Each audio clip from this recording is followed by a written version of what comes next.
was it you said about Derek that Derek took exception to? You asked me a question about did I want to see Chisora White 3, and I said I didn't. All right. I explained the fact that I thought the first 2 fights were very good, but I wasn't overly interested in seeing a third domestic fight. And then the conversation expanded into me making an observation which is not steeped in disrespect. It's not. I couldn't do one fraction of what you do. I tried boxing when I was a kid, when I was 15 years of age. Walked in the gym, got a punch in the face down at the Prince of Wales pub in Thornton Heath. Didn't fancy it. So I've got absolute respect for what you guys do. But I was asked, is he at world level? And Derek asked me what was world level, and I said it sounded disrespectful, but it wasn't meant to be. Was the level that beats you every time you step up. But then you look at that level. And you say, if you fight Vitaly Klitschko, if you fight David Haye, if you fight Tyson Fury, if you fight Joseph Parker, if you fight Alexander Usyk, then there is going to be a challenge. So there was not meant to be. I know he didn't like it, and he can tell me if he didn't what his view on it was if he wants to. But it wasn't centred. I think he's about to. I sit behind a microphone with a big mouth deriding athletes. That wasn't where I was coming from. No, and I get that, and I know him inside out. And honestly, this man is a student of boxing. He's right across it, Derek. And one thing you get from Simon Jordan is absolute honesty.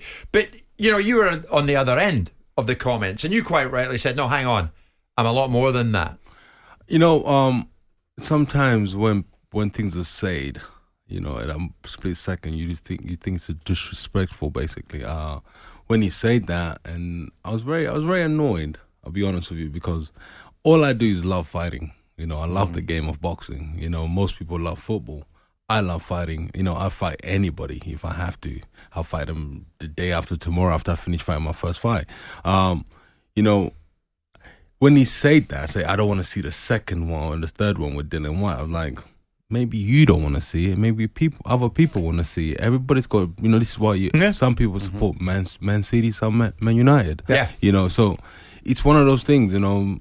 So if you don't want to see it, you don't have to say on live radio saying you don't want to see it and then trying to poison the thing I'm trying to build up on trying to sell tickets, do you understand? So that kind of annoyed me. If you don't want to see it, you say in your point of view, and I don't want to see it. You can whisper in your ear, basically.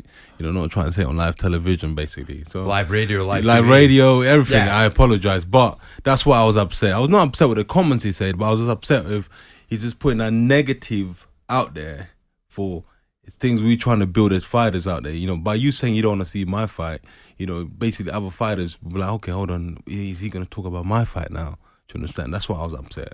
And I get that. And you get that, Spencer, don't you? You've been a fighter and you know exactly when you want to respond in such and such a fashion to comments that's made about you. Absolutely. Listen, I've known Derek since, you know, he began boxing as a 16, 17-year-old. Yes, you know, we go back a long, long way. So, yeah, originally when we first spoke about this, Derek was upset and you know, he had time to process it, digest it, and then we spoke again, didn't we, before Christmas, and he said, you know what, listen, you know, I thought about it, everyone's entitled to their own opinion, everyone's entitled to their own views, let's move on, put that He's behind us. He's sugarcoating it because after that phone call, I called him up and I said, Spencer, don't ever call me, don't talk to me. I didn't talk to him for almost a year after that. Why? Because of your association with this man? Yeah, because he called me and he set me up.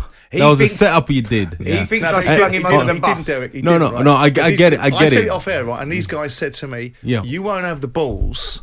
He didn't say it. Other people said, you won't have the balls to say it to the fella.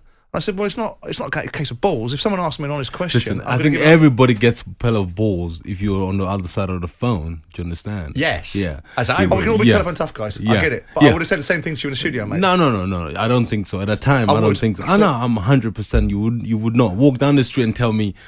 If you ask me, no. If from you ask nowhere, me in context, listen, I'll be honest with you. Most people, you ever realize people like when you walk in the room, they love you, they cheer for you. When you walk out, they're like, "Oh man, that guy." Do you understand? So basically, when Spencer, for nearly a year. I didn't speak to him for a year, and then I said, you know what? It's a year. It's a year. Yeah, I was like, it's a new year. And did you try to speak to him and make up? Absolutely, yes, he did. Absolutely. And do you know what? It's a year that we'll never get back. And then the final thing was just before New Year's Eve this year. Derek rang up to tell me basically that he loved me, but not in those words, but in those I similar, called him an similar Spencer. words. I love you, and I'm just want to clear the air because it's a new year. Loads of things have happened in the world, so I just want to be like, phone everybody I was not talking to and apologize and say, no, I'm sorry, I love you. Let's just bygones be bygones. Let's just keep talking, basically. You want to try some of that, And Jimbo? do you know what? Do you know what? Off that conversation, though, we had a nice conversation, didn't we, about all the lovely people that were involved in our lives and our early days in the boxing gym. Old Ted that used to be on the Yes, door, sir. etc. It's good to hear that. Yeah. It's good to hear. Yeah. I mean, that's what life's about, Derek, isn't exactly, it? yeah. I mean, you have to. So, I mean, you're getting away with this here. You realise that? No, but you know me well enough to know that I'm not a telephone tough guy. If someone asked me a question, I sat in a studio with Hazim Rahman in America when I launched the team in America for the football team I owned. I sat across the studio and they said to me, Hazim Rahman, I said, nice to meet you. Last time I saw you, you got beat by a friend of mine like you stole something. And that was Lennox Lewis. And he looked at me and I went, are you outside of your mind? This is a 19-stone ex-heavyweight champion of the world. Why would you say such a thing? I said, because I was asked the question. Now, I don't try to be disrespectful. If I walked up to you in the street and said to you, you're a mug and you can't fight properly, then I'd expect you to have something to say to me. But if somebody asked me in the context of a conversation with you, do you think Derek Chisora is a world-class fighter? I would have said the same thing to you then on the phone as I'd say to you in the studio, which is, no, I don't. Do I think he's a fabulous fighter? Do I think he's got balls of steel and he's a credit to his industry? Yeah, I do. Do I think he should be able to fight as long as he wants? Do I think he should be able to make big money now because he didn't make it before? Yeah, I do. Thank but you those for are that. fair comments, aren't they? See that? He's putting a bit of sugar But coat Derek, on it. no, I'm not. You No, get I'm it, not. you No, get I'm it. not. I've seen it, I'm Derek. giving you But context. listen, No, I'm Simon, not. while you're on this subject of money as well, this guy's earning good money now, isn't he? Good, and so he should. And he still owes me 50 quid from a bet we had. He's been moaning about I He's been bring it up moaning on about national that radio. for 2 weeks. That's why he wants you in here to give him 50 quid Amir back. Khan, he picks a litre over Khan. Khan knocks him out in 20 seconds, and the guy's never paid so Are me. you wait, serious? Derek, where do we stand on this then? We're going to take the first break, but tell me now, or actually, more to the He point, don't care, does look he? at Derek and tell him what you think of him as a fighter. You were talking to me this morning, you were saying he's It doesn't awesome, matter he's what I as think. brave It as a matters- lion. It doesn't matter what I think, it matters what he thinks. It matters what other people that want to pay to watch him fight. I think he's a tremendous fighter. I think he's done a credit for his career. I think he should now fight as long as he wants to. People that say, like Dave Caldwell, that maybe he shouldn't fight, that's his choice. That's his choice. He's earned the right to fight as long that as he fair? wants. No, that's fair, 100%.